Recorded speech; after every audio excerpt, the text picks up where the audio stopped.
Olá, tudo bem? Eu sou o professor Francisco Evito e você está em nosso canal. Aqui você encontra diálogos, estudos bíblicos, aqui você encontra mensagem e você pode também escrever para nós e fazer a sua pergunta e nós iremos respondê-la. Na aula de hoje, nós iremos abordar um tema que não é muito abordado dentro da escola bíblica dominical, que é a aula da capa. É claro e evidente que, quando a gente pensa em uma aula da capa, a gente fica pensando quais são os princípios que devem reger uma capa da escola bíblica dominical. A gente tem que pensar o seguinte: toda revista de escola bíblica dominical é composta basicamente por dois elementos. Os elementos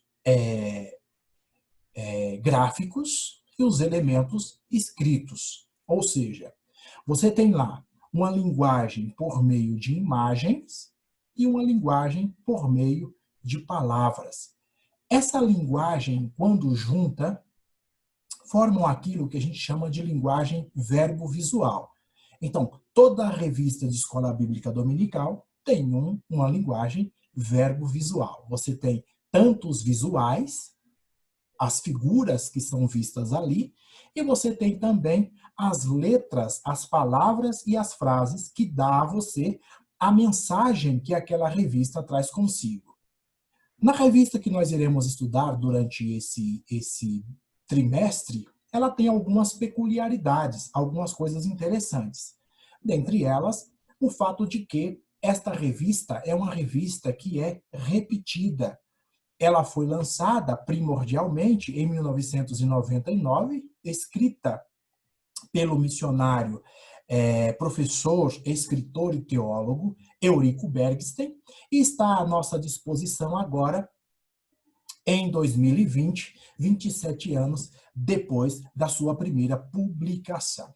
Então, o nosso intuito é olhar para essa revista e ver como é que ela trabalha a questão do verbo visual, em especial a capa. Para quê? Para que você, professor de escola dominical, tenha mais um elemento à sua disposição quando for expor a mensagem aos seus alunos. Nesta revista especificamente, o título é Os Princípios Divinos em Tempos de Crise. Quando a gente olha para este título e quando a gente olha para a figura que lá está, nós nos perguntamos qual é a crise que se está vivendo e quais são os princípios com os quais eu devo trabalhar. Só que aí você tem que se lembrar de uma coisa.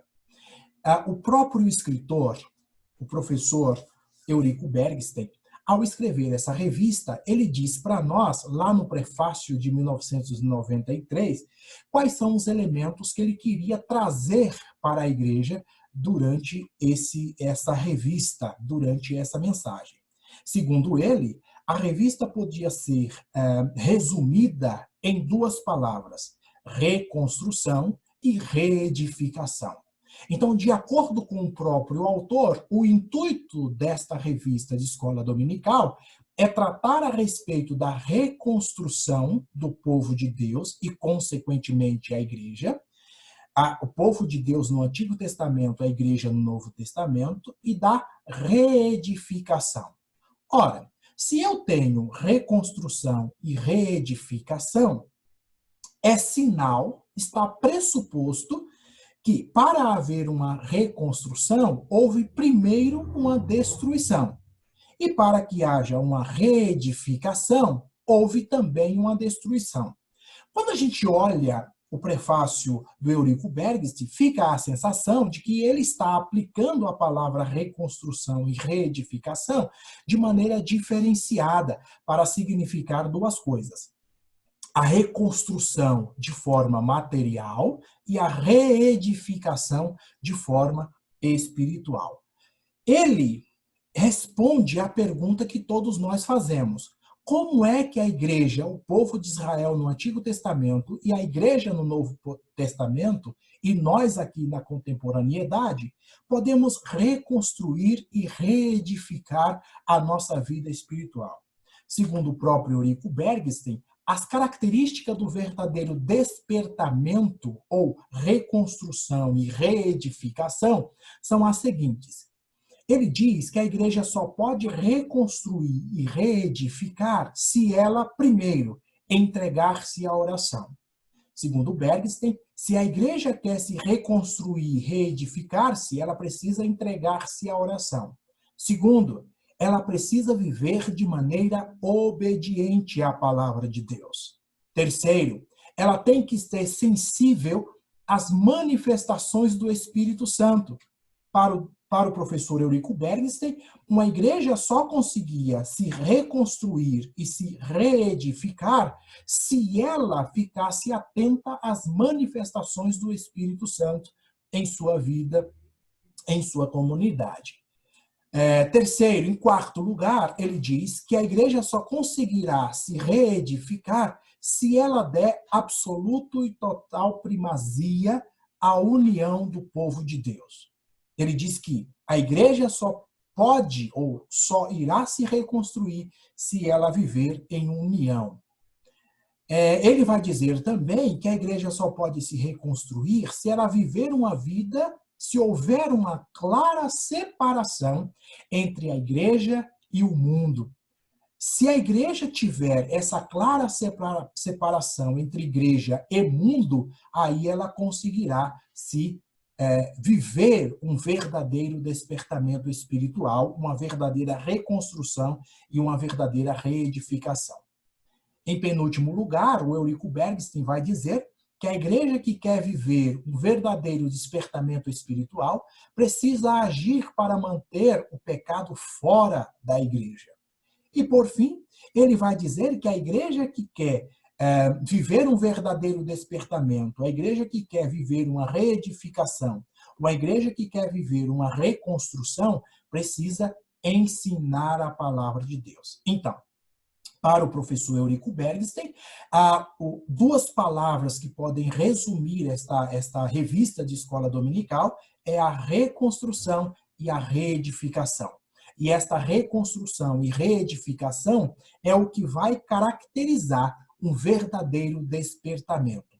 Esse despertamento só é possível, segundo o autor, por meio de a entrega à oração, obediência à palavra, manifestação do Espírito, união do povo de Deus, separação entre a igreja e o mundo, agir para manter o pecado fora da igreja e, por fim, ensinar a palavra de Deus. Se essas coisas forem vividas pela igreja, segundo o professor Eurico Bergsten, ela conseguirá viver um verdadeiro despertamento espiritual e conseguirá se reedificar e se reconstruir.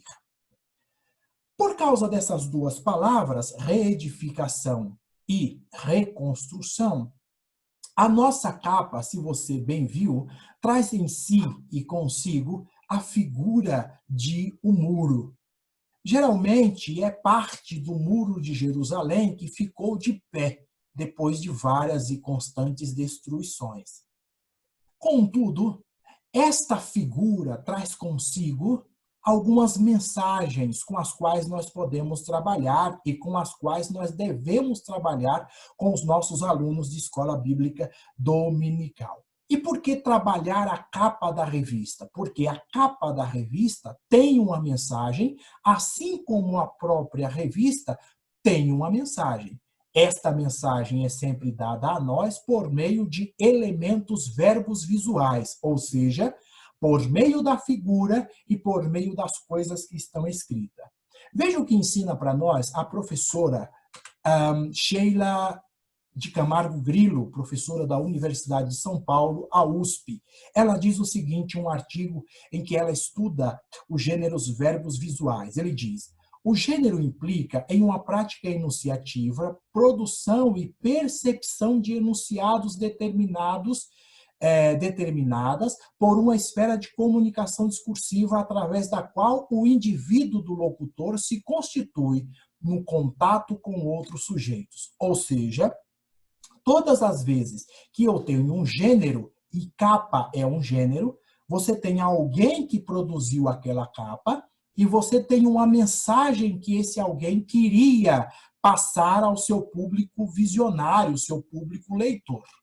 E ela continua: do ponto de vista da recepção, as imagens são lidas conjuntamente com os aspectos verbais, isto é, títulos, legendas, olhares, ou olho e assim por diante. Óleo e assim por diante.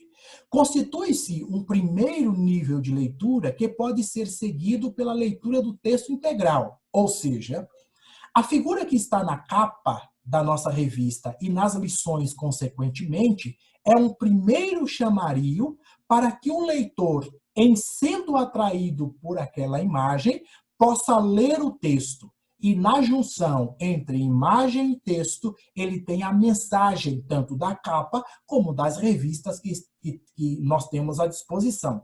Não é à toa, então, que todas as lições da nossa revista, bem como a capa da nossa revista, traz consigo os títulos, subtítulos, mas traz também o texto e as imagens. Para quê? Para que as imagens sirvam de um anzol para trazer o leitor àquela mensagem que os autores quiseram dizer. E ela continua: com isso, os aspectos verbos visuais, isto é, a imagem e as letras, o texto, da configuração de uma página de jornal ou qualquer página, por exemplo, podem assumir uma autonomia relativa em relação ao restante da reportagem. Ela pega aqui um texto de jornal, mas nós podemos usar esse princípio também no que diz respeito ao gênero capa.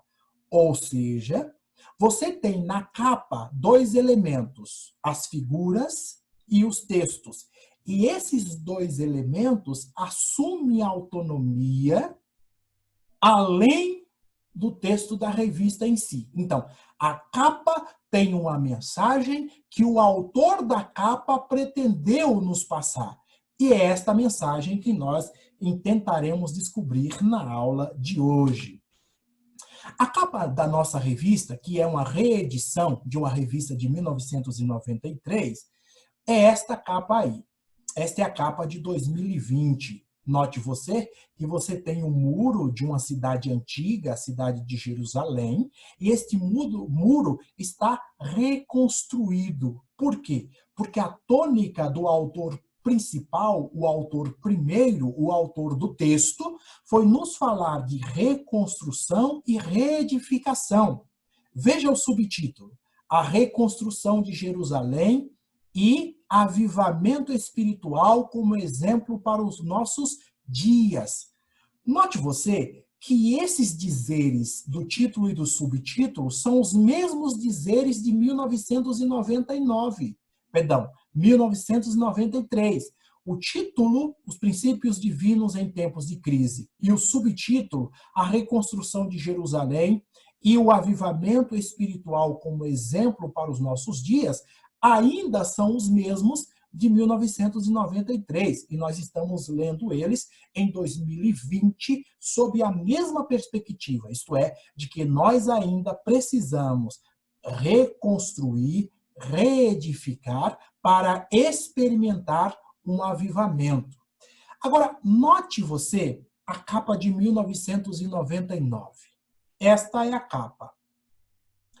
Tem uma coisa que chama a atenção ao leitor, ao que vê o texto. Uma das coisas que chama a atenção àquele que vê o texto, e que me chamou a atenção o professor doutor Caramuru Afonso Francisco, foi a ideia de que, na capa de 2020, os muros estão intactos, construídos, reconstruídos. Na capa de 93, os muros estão destruídos. Perceba, então, que aqueles que trabalharam sob a tutela do Wagner Almeida, que é o responsável pela produção gráfica da CPAD, essas pessoas que trabalharam nesta capa estão muito mais animadas, por assim dizer, do que as pessoas que trabalharam com a capa de 1999, cujo responsável pela produção gráfica era o pastor Jeremias do Couto. Então, essas pessoas que produziram esta capa de 93 estavam muito mais lendo a sua realidade como uma destruição e por isso precisava de uma reedificação, do que esses daqui, de 2020, que leram a sua realidade sob a perspectiva de que a reconstrução já tinha terminado e que por isso eles podiam colocar aí uma imagem melhor, uma imagem mais bonita, mais bem trabalhada e assim por diante. Note aí que tanto a capa de 2020, sob a tutela do Wagner de Almeida, como a capa de 93, sob a tutela do Jeremias do Couto, todas elas, uma e outra, trazem a nós uma mensagem. Qual é a mensagem? A mensagem da necessidade de reconstrução. Seja para ter um resultado melhor, um resultado de reavivamento, não é? Seja porque os nossos muros estão precisando de uma reconstrução urgente. O fato é que, quando você olha a capa dessas revistas, a capa traz para nós uma mensagem, e uma mensagem que foi pretendida que você lesse assim pelo autor da capa, pelo autor pelo técnico que montou essa capa. Ele queria que você soubesse alguma coisa, ou pelo menos ele queria que uma mensagem fosse passada para você. Uma das coisas que marcam muito as capas, tanto a versão de 2020 quanto a versão de 93, é a existência do muro. Claro que isso está dialogando com o subtítulo, que é a reconstrução de Jerusalém, sob a tutela de Esdras, Neemias, Zacarias e assim por diante. Daniel, que são os personagens que aparecem durante a lição. Contudo, a ideia de muro na Bíblia Sagrada tem duas aplicações básicas. E quais são elas? Primeiro, a ideia de muro como uma construção física forte, muro no sentido literal, e você tem a ideia de muro em uma aplicação secundária ou metafórica. O muro como uma imagem que remonta a outra coisa que não é um muro físico. Dou exemplo. Em Neemias, capítulo de número 1, versículos de números 2 a 4, o muro físico aparece. Olha o que diz. Veio Anani, um dos meus irmãos, ele e alguns de Judá, e perguntei-lhe pelos judeus que escaparam e que restaram no cativeiro, e acerca de Jerusalém. Você sabe que essa passagem bíblica acontece logo na destruição de Jerusalém. Neemias está em outra cidade e ele pergunta como está a cidade de seus pais, a cidade do seu nascimento, a cidade de Jerusalém. E disseram-me, os restantes que ficaram do cativeiro, lá na província, estão em grande miséria e desprezo, e os muros de Jerusalém fendido e as suas portas queimadas a fogo. Quando Neemias aplica a palavra muro nesse texto, obviamente, ele não está usando a palavra muro de forma metafórica, figurativa, simbólica. Não. Ele está usando a palavra muro em seu sentido de dicionário, em seu sentido usual e comum. Muro aqui é a construção que rodeia a cidade para lhe proteger. Tá certo? Isso é um muro aqui no texto de Neemias. Contudo, a Bíblia Sagrada traz uma outra aplicação da palavra muro. Veja aí em Isaías, capítulo de número 49, versículos de números 16 a 19, diz o profeta: Eis que nas palmas das minhas mãos eu te gravei. Os teus muros, diz Deus por meio do profeta, continuamente estão diante de mim. Os teus muros continuamente estão diante de mim. Os teus filhos pressurosamente virão, mas os teus destruidores e os teus assoladores sairão do meio de ti.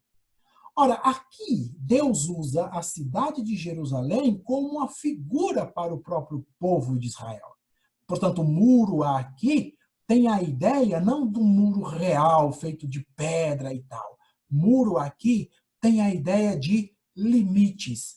Os seus limites estão em minhas mãos. A sua segurança estão em minhas mãos.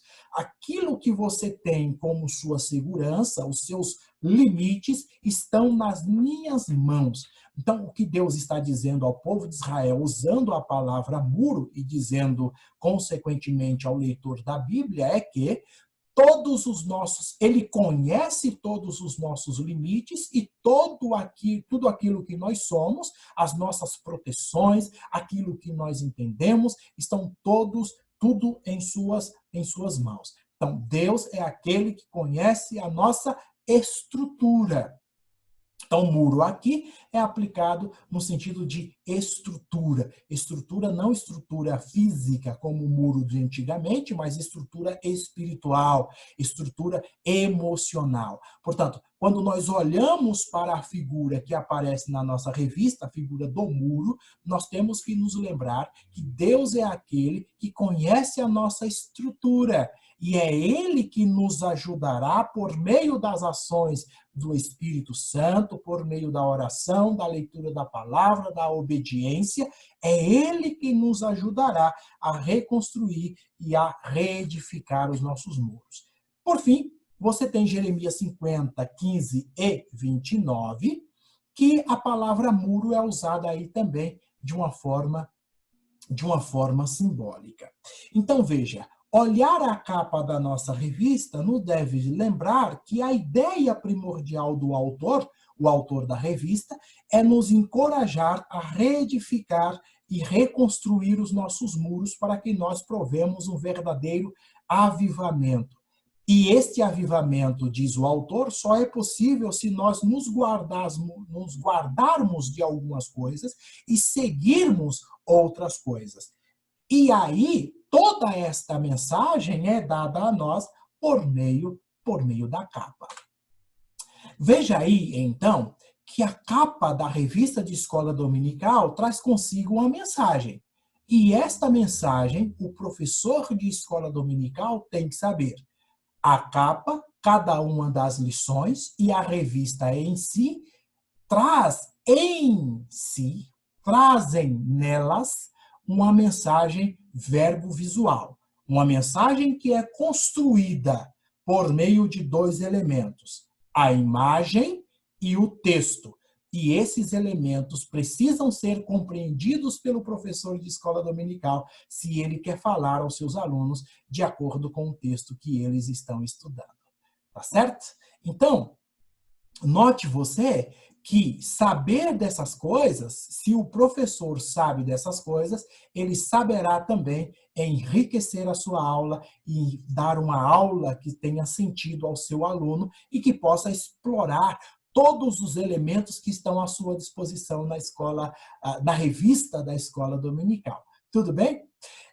Trimestre que vem, a gente volta com mais uma aula da capa. Espero que tenha servido para o seu aprendizado, que você possa ajudar os seus alunos a compreender melhor as mensagens que estão dispostas na nossa lição por meio dos elementos verbo-visuais, tá certo? Tchau, até a próxima.